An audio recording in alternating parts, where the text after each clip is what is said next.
हरे कृष्ण। एक राजा ने सारे मंत्रियों को बुलाया, कहा आज मुझे अकेला छोड़ दो, मैं एकांत में रहना चाहता हूं और कोई भी मुझसे मिलने ना आए, कोई मुझसे मिलने नहीं आएगा।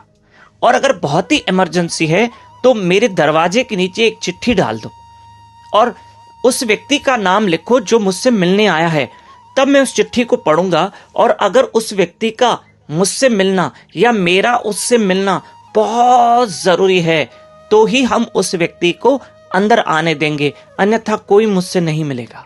और बहुत अर्जेंट हो, बहुत इमरजेंसी हो, तभी वो व्यक्ति मुझसे मिल सकता है, पर उससे पहले दरवाजे के नीचे एक चिट्ठी डाल देना उसके नाम की। ठीक है। अब राजा एक कमरे में जाके एकांत में बैठ गया, दरवाजा बंद है। अब मंत्री बाहर खड़ा है, ध्यान से सुनना, मंत्री बाहर खड़ा है। दोपहर के समय में एक व्यक्ति राजा से मिलना चाहता था। उस व्यक्ति का राजा से मिलना बहुत जरूरी था। पहले तो मंत्री ने उस व्यक्ति को 10 बार रोका, लेकिन वो व्यक्ति कहता है मिलना बहुत जरूरी है, इसलिए कुछ करो। मंत्री ने पूछा भाई आपका नाम क्या है? तो मंत्री ने एक चिट्ठी पे नाम लिखा और कहा राजा ये व्यक्ति आपसे मिलना चाहता है। और मंत्री ने दरवाजे के नीचे वो चिट्ठी डाल दी। राजा ने उस चिट्ठी पढ़ी। अब राजा ने देखा फलाना व्यक्ति और ये मुझसे मिलना चाहता है, इसका मिलना जरूरी है। तो राजा ने नीचे क्या उत्तर लिखा, क्या जवाब लिखा कि अंदर आने दो मत रोको, अंदर आने दो मत रोको। बस ये जवाब राजा ने लिखा और राजा ने दरवाजे के नीचे चिट्ठी डाल दी। अब बाहर वो चिट्ठी मंत्री को मिली। अब राजा ने क्या लिखा, अंदर आने दो मत रोको।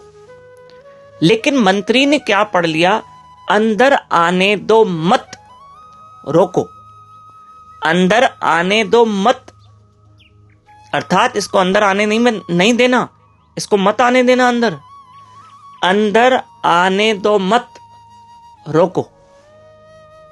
तो मंत्री ने कहा भाई देखो राजा आपसे मिलना नहीं चाहता है, राजा ने लिखा है अंदर आने दो मत रोको, भाई तुम वापस जा सकते हो। अब व्यक्ति ने सोचा बहुत जरूरी काम है, राजा का ही काम था, अब राजा नहीं मिलना चाहता है, मैं क्या करूं। व्यक्ति चला गया। यहां राजा बहुत देर से प्रतीक्षा कर रहा है, अंदर आदमी नहीं आया, अंदर आदमी नहीं आया। तो राजा को आखिर मजबूरन दरवाजा खोलना पड़ा और मंत्री से कहा भाई उस व्यक्ति को क्यों नहीं भेजा? तब मंत्री ने कहा आपने तो मना किया। बोले मैंने कब मना किया? बोला राजा आप देखो चिट्ठी में क्या लिखा। बोले भाई मैंने लिखा है अंदर आने दो मत रोको, अंदर आने दो मत रोको, बाहर मत रोको, उसको अंदर आने दो।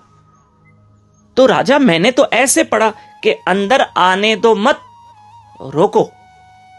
इसका मतलब क्या हुआ कि जो लिखा था उसको गलत तरीके से पढ़ा गया।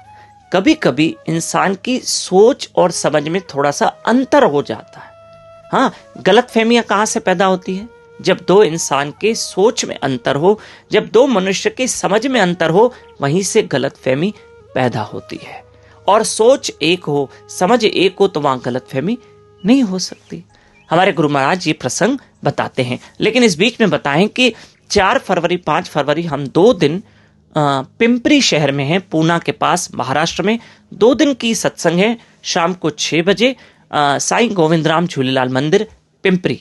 और ये कथा जो हो रही है 2 दिन की पिंपरी शहर में, बुधवार और गुरुवार के दिन 4 और 5 फरवरी। समय का ध्यान रखना, शाम को 6 बजे। हरे कृष्ण।